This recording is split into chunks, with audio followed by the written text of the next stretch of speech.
So I'm going to take just a few minutes to bring you up to speed in terms of our research programs. As Ian mentioned, the department that he works in covers research, advocacy, healthcare, and the CF registry. So I'm going to touch on the research piece quickly. I am not a researcher. I'm not a scientist. In fact, I don't think I took a science course beyond grade 11 physics, to be honest with you. Just barely passed that, and that was it. But research obviously is a huge part of what we do as an organization, and a big reason why we raise money. And research has had significant contributions and is really the driver behind the success that we've had in terms of increasing the life expectancy and the quality of life of people living with CF. So in a little further on in the program, I'm going to share with you a few more details around our strategic plan. But one of the key areas of that plan is focusing on accelerating breakthroughs in research and development. And within that strategy, there are 5 main areas of focus. So that you see them here, focusing on high quality, high impact research. We don't have unlimited pools of funds. Cystic Fibrosis Canada, representing a rare disease, does very well compared to other health charities when you look at how much money we raise per capita compared to other organizations that have a larger patient population that they work with. We are actually at the top of that list amongst small to medium-sized health charities. Again, as Ian said, that goes back with huge credit to our volunteers and chapters and staff that do such a great job in fundraising. But we want to make sure that whatever we're investing in research has the highest impact possible. As Ian mentioned, in terms of clinicians, we're also looking to support the next generation of researchers and ensuring that that talent is developed and that it stays in Canada wherever possible. Although CF certainly it's a global fight, and we're part of a global movement to help everyone with CF. We're collaborating and building alliances with other disciplines. We're levering that funding through partnerships, and I'll give you a couple examples in a minute. And we're trying to bridge the gap between basic research and clinical impact. And so oftentimes there's a lot of funding available for basic science research, and there are a lot of ideas that sort of die along the way that don't actually make it to real clinical impact. So we're trying to look at what we can do to support research along that continuum so that it does end up having a clinical impact. We have a research advisory council that is representative of various disciplines and geographic regions across the country. You can just see the names here. We also have community members, people who are not research scientists themselves. Some of you probably know Wally Speckert. I know some of you do for sure, who's a patient, CF patient in his now late 50s, who has been involved with the organization for decades. He's a member of this advisory council. So we try to ensure that we have various interests represented, various disciplines, and again, looking at ensuring that the patients also have a voice in whatever we do. The ultimate goal of the Research Council, as quoted by Dr. Larry Lands. Larry is from Montreal. And so he has said our goal is to optimize the utilization of research resources so that Canadian research has a maximal impact for patients. A little bit of history. We have provided over $182 million in support of cystic fibrosis research across the history of this organization since its humble beginnings in 1960. In those days, that research support was through the form of 6 summer studentships, and you can see how it's grown through the decades, and we're now at the point where we're investing annually at least $5 million, over $5 million in research that is having a huge impact. Our programs are focused in these areas: discovery science, clinical research, investigators, fellowship studentships, and targeted programs, as well as core research facilities. Sorry if I'm flying through this, but I'm going to try to make up a little bit of time. I thought it was worthwhile to have everyone introduce themselves, so I threw us off our agenda a little bit, so I'll try and make up now. And we'll have time for questions at the end if you have. This diagram here just basically shows you our current research investments and the broad areas that we have research investments made in this current year, and some of these obviously are multi-year commitments. But Dr. Petter's presentation really did a great job of covering where we've come from, where we are, and where we're going in terms of cystic fibrosis research and care. And you can see that many of those areas that she talked about are represented in how we invest in research. In gene therapy, for example, CF-related diabetes, which is becoming a growing concern, especially now that we have more and more people living into adulthood and people are living longer with the disease. And I'm sure Dr. Freitag will also touch on CF-related diabetes in his presentation. Lung inflammation obviously is a huge concern for people with CF. And so we know that lung inflammation will destroy lungs over time. So research is targeted at how to prevent and control infections and inflammation. Personalized medicine, I'll talk about that a little bit more in a second. Looking at the CFTR protein work, and Dr. Petter talked again about the modulator therapies that are coming. These are looking at correcting those protein deficiencies. Quality of life, we're not just focused on scientific research, we also have research focusing on quality of life and mental health, and looking at how we can improve not just the lifespan of people with CF, but their quality of life as they live with this disease. And of course, lung infections are something that we're always focused on, and we have a certain amount of research focused on every year. So at current, as you can see at the bottom of this diagram, we have over $5 million invested this year, 52 researchers, 49 different studies, and 23 trainees. This just shows you how that's broken down in terms of percentage of where we're investing. So you can see that there are certain areas that are more heavily invested in, for example, infection research at this current time, but we do try and ensure that there's representative across multiple disciplines. We do, what we're trying to do, as I mentioned earlier, is always ensure that the work that we do has global impact, and we are part of a global network of CF organizations. We're the third largest cystic fibrosis dedicated health charity in the world, along with the CF Foundation in the States and the CF UK Trust in the United Kingdom. And one of the ways that we're doing that is through partnerships with institutions like SickKids. As Dr. Petter also mentioned, there's a long history of partnership between Cystic Fibrosis Canada and clinics and researchers in Canada, and SickKids certainly has been a key player in that. So one of our current investments, and we actually have a campaign where we're raising funds specifically for this project to the tune of $7.5 million over the next 5 years, is the CFIT, or the Program for Individualized CF Therapy.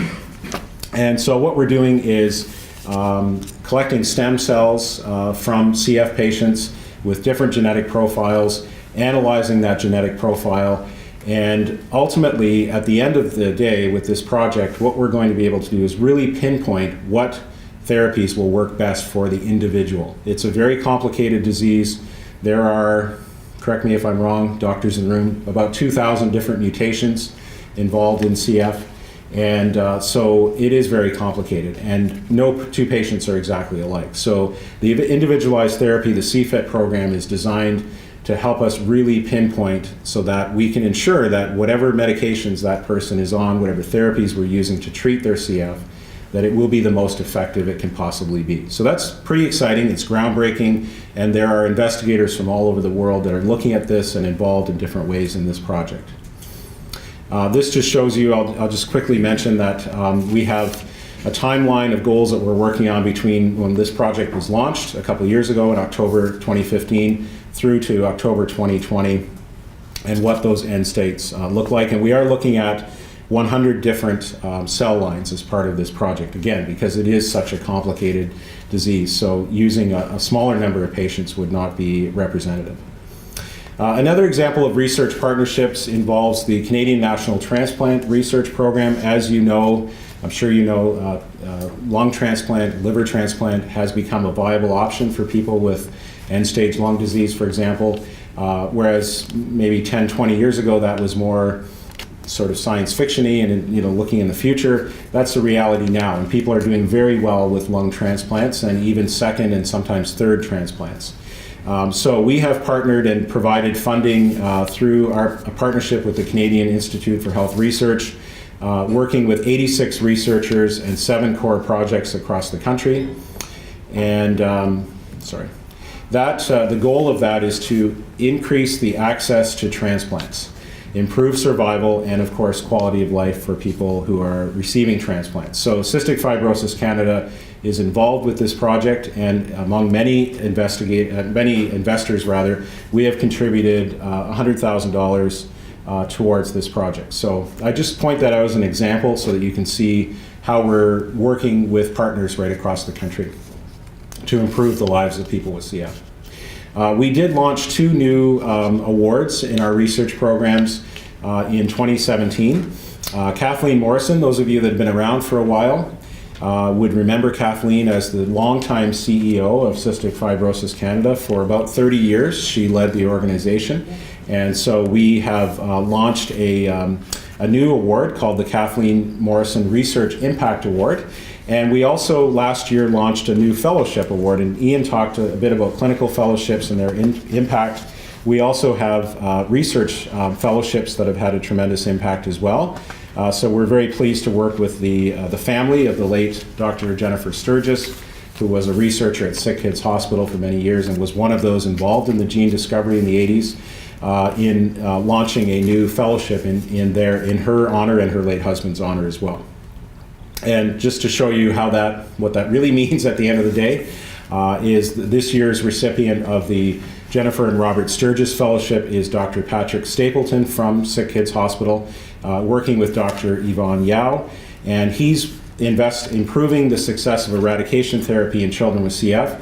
What he's really trying to figure out is why is Pseudomonas so persistent and difficult to eradicate in some patients, whereas with others they respond much better to treatment. So his research is very focused, and we're very pleased to support that through this particular fellowship. The Cystic Fibrosis Registry, it's been mentioned a couple of times this morning.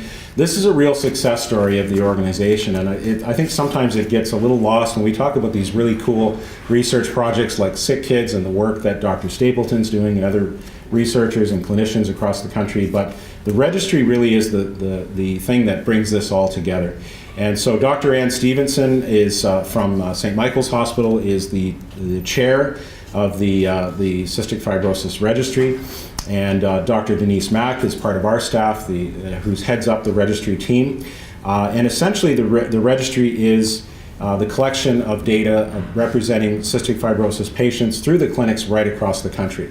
It's unique, it is comprehensive, it is something that allows us to make intelligent decisions on research and investments, and showing governments and others who are making investments of how they can have the best impact.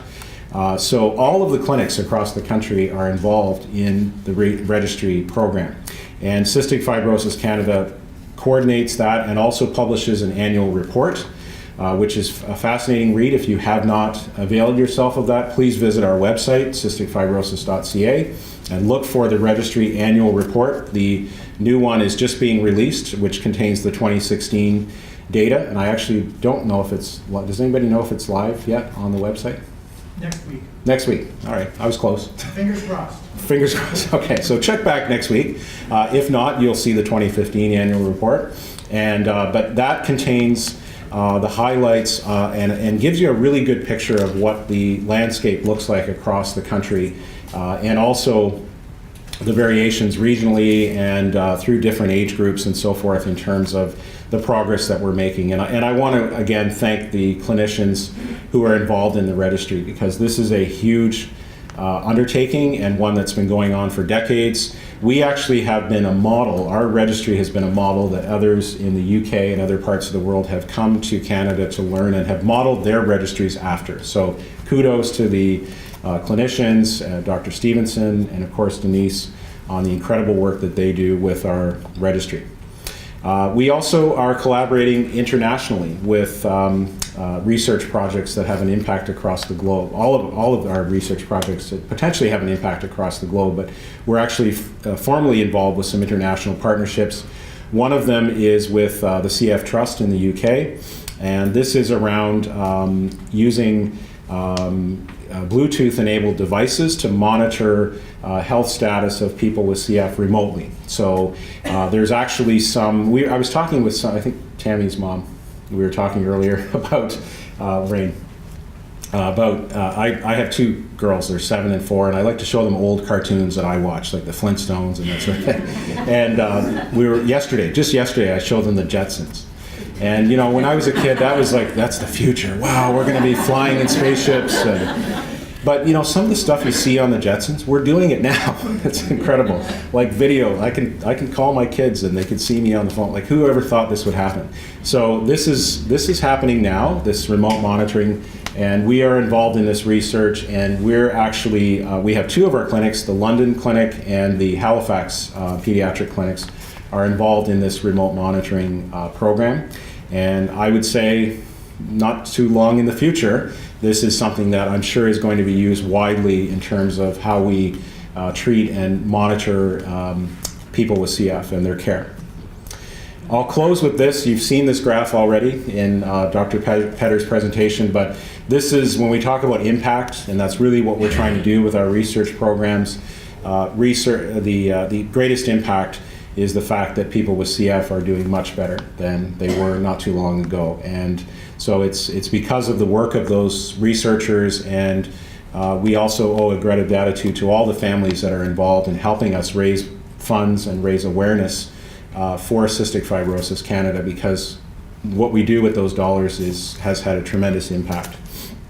I'll just close with one final thought. Last year, or earlier this year maybe, Dr. Stevenson published a study on the difference between the life expectancy data in Canada versus the US. And at that time, there was about a 10-year difference, with us being ahead of the curve. And it's because of the work that all of you do and our clinics do, and the availability of transplants and all those things that really lead to that success. So thank you. And I will close there unless there are any questions. Okay, thank you very much.